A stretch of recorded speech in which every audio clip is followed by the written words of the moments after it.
I wanted to first thank Antonio Subraz for pointing this issue out in his video, Globaling Accidentally Destroys the Globe. For this video, I wanted to quickly cover the Knickebein transmitters and how these transmitters prove the globe model false. You'll remember in my recent video on the ionosphere hoax that naysayers told Guglielmo Marconi that he could not transmit radio waves across the Atlantic Ocean due to the curvature of the Earth. In fact, if the globe model was correct, these naysayers were mathematically right, as Guglielmo's antenna should have been approximately 527 miles below the horizon at that distance. However, Marconi proved them wrong. Like Marconi, we run into a similar issue with respect to the World War II German Knickebein transmitters. I'll be referring to this Wikipedia article. The Knickebein system was developed to enable German bombers to accurately bomb England at night or in poor weather. How it roughly worked was that one radio signal would detail the path of the bomber. The second radio signal from a different location would then tell the bomber when it was over its target. The beam from a single transmitter would guide the bombers towards the target, but could not tell them when they were over it. To add this ranging feature, a second transmitter, similar to the first, was set up so its beam crossed the guidance beam at the point where the bombs should be dropped. The aerials could be rotated to make the beams from the two transmitters cross over the target. The bombers would fly into the beam of one and ride this beam until they started hearing the tones from the other on a second receiver. When the steady on-course sound was heard from the second beam, they dropped their bombs. The Knickebein system was brilliant. But are you starting to see the globe problem here? Efforts in Britain to block the Knickebein system took some time to get started. Well, in other words, lives were lost because of this delay. British intelligence at the Air Ministry, led by R.V. Jones, became aware of the system when the Royal Aircraft Establishment analyzed a downed German bomber's Lorentz system and observed it was far more sensitive than required for a mere landing aid. Secretly recorded transcripts from German prisoner of war pilots indicated this may have been a bomb-aiming aid. Winston Churchill had also been given ultra-intelligence from decrypted Enigma messages that mentioned bombing beams. When Jones mentioned the possibility of bombing beams to Churchill, he ordered further investigation. The British codenamed the system Headache. Many in the Air Ministry did not believe that the system was in use. Frederick Lindemann, leading scientific advisor to the government, argued that any such system would not be able to follow the curvature of the Earth, although T.S. Eckersley of the Marconi Company has said it could. Eckersley's assertion was eventually demonstrated after Churchill ordered a flight to try to detect the beams. The RAF lacked equipment capable of detecting 30 to 33 megahertz Lorentz signals, so they purchased an American Helicopters S-27 amateur radio receiver from a shop in Lisle Street, London.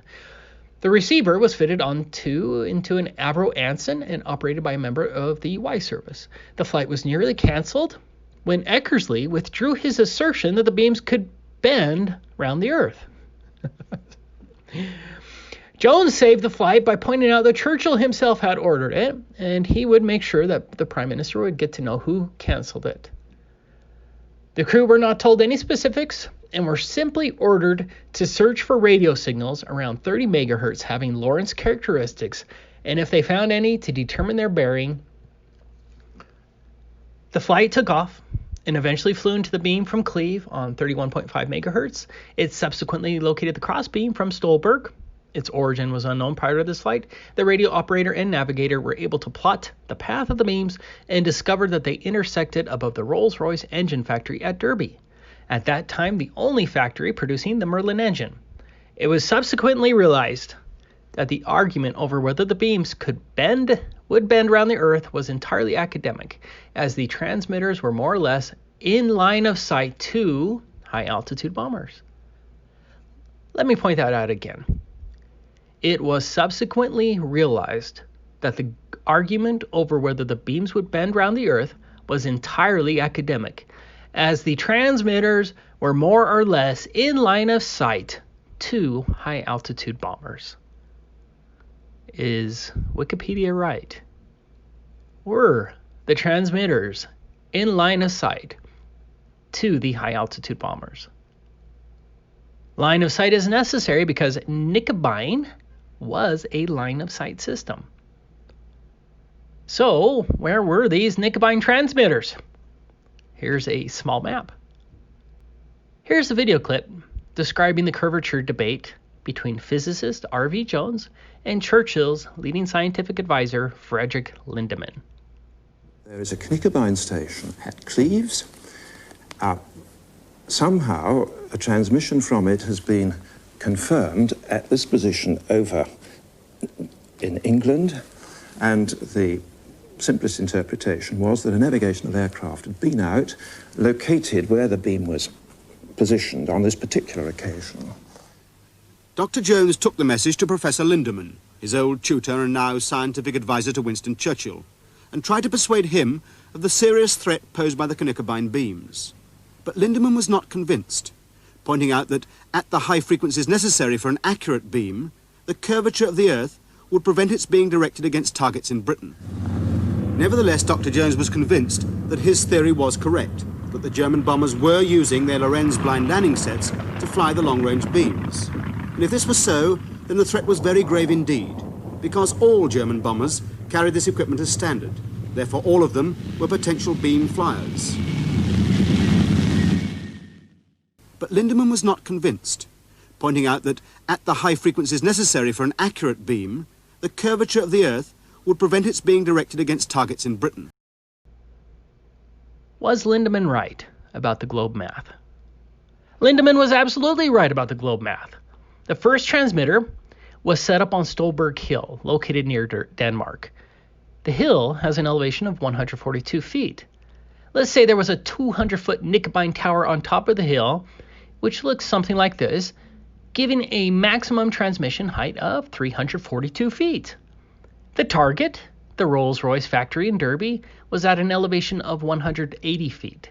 The distance between Derby and Stolberg Hill is 443 miles. That gives us a target hidden height of 117,504 feet. The second tower was in Cleve. Cleve has an elevation of 39 feet, and add a 200-foot tower to get us to a maximum transmission height of 239 feet. Cleve was 331 miles away from Derby, England. That means Derby should have been 64,844 feet below the horizon.